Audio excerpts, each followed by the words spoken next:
Fala povo, beleza? Estamos aqui para o vídeo 4 da série de vídeos de como estudar para a prova de Química do Enem, tá? Já viram vídeo 1, 2 ou 3? Vocês não viram ainda? Eles estão aqui embaixo nos links, você pode acessar na hora que vocês quiserem, tá? Eles falam sobre assuntos específicos, que é a proposta dessa série de vídeos, tá? O que tem diferente nela é justamente isso. Em vez de eu falar de vários temas específicos, eu falo de blocos de temas que geralmente conversam entre si nas questões do Enem. Beleza? E são blocos de tema, obviamente, que são mais fáceis de serem estudados juntos, ao invés de se isolar e estudar separados. Hoje o nosso tema, o nosso vídeo 4, hoje é sobre, chamado Reagindo. O que tem nesse bloco do Reagindo, né? Aqui entram 3 tópicos muito importantes da prova do Enem, tá? O primeiro deles, funções inorgânicas, que são aqueles óxidos, ácidos, bases e sais inorgânicos, tá? Isso é importante porque são uma série de compostos que tem muitas aplicações no cotidiano, por causa principalmente do seu comportamento, a sua característica ácido ou básica, tá? Por falar nisso, tem o tópico 2, que são as teorias ácido-base.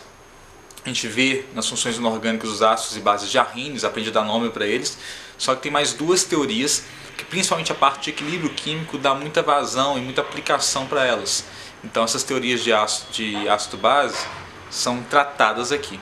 E o terceiro ponto são as reações inorgânicas, as principais reações inorgânicas. Por exemplo, metal alcalino mais água dá hidróxido do metal alcalino mais hidrogênio. São algumas reações muito importantes que vale a pena de saber como elas acontecem, por que elas acontecem e o que elas provocam de certa maneira, tá? Bom, até que coloquei aqui na minha colinha, né? O ponto mais importante disso tudo, não tenha dúvida, que são as características ácidas e básicas, tá? Ou as características de ácidos e de bases. A gente tem, por exemplo, nas provas do Enem em geral, nos últimos anos, caiu muito isso. Não só, por exemplo, questões de tratamento de solo, por exemplo, correção de pH de solo, eu tenho que saber qual composto tem característica ácida ou básica para poder colocar nesse solo. Então, de certa forma, tem uma conversa bem forte com a química ambiental, com a química de solos, que é muito importante. Também, tratamento de água. Na hora que eu vou fazer tratamento de água e de esgotos também, né, que isso não deixa de ser água, eu tenho que corrigir o pH e usar algumas substâncias que vão fazer essa correção de pH, para não ficar uma água muito ácida nem uma água muito básica. Então, é um assunto que permeia o nosso dia a dia, até na biologia, tá?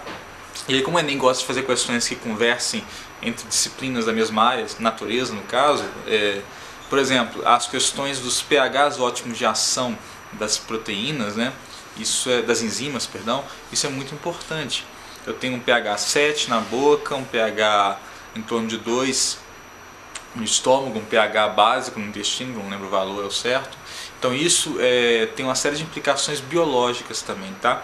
Então é um assunto que tem, embora pareça muito isolado, ele tem muita conversa com outros campos da ciência da natureza, tá? Então fica ligado nisso aí. As reações inorgânicas talvez seja o maior desafio, tá? Na minha opinião, porque a gente pensa que é muita decoreba, e realmente algumas eu vou confessar para vocês que são decoreba, tá? Não tem como. E algumas até são muito pouco aplicadas no nosso dia a dia, tá? E nesse ponto tem algumas coisas que podem ajudar. Um recurso que eu acho interessante você utilizar é procurar no YouTube sobre reações inorgânicas, algumas reações inorgânicas. Você vê a reação acontecendo, tem outro impacto. Por exemplo, tem um vídeo famoso, eu não vou lembrar o nome nem o canal, que eu vi tem muito tempo, tá? Que uma série de cientistas, se não me engano, americanos ou ingleses, eles pegam os metais alcalinos, lítio, sódio, potássio, rubídio, césio e frâncio. Frâncio não, porque é muito radioativo, eles nem pegaram, mas até o césio eles foram. E pegam uma amostra pequena desses metais e vai jogando em água. E até o ponto que isso explode uma banheira inteira.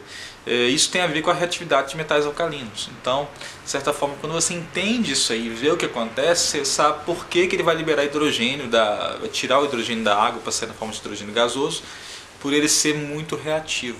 Então você entende até a tabela periódica e as propriedades periódicas. Então por que os metais alcalinos vão sofrer essa reação e os metais comuns, por exemplo, como o cobre, não sofrem nada em água?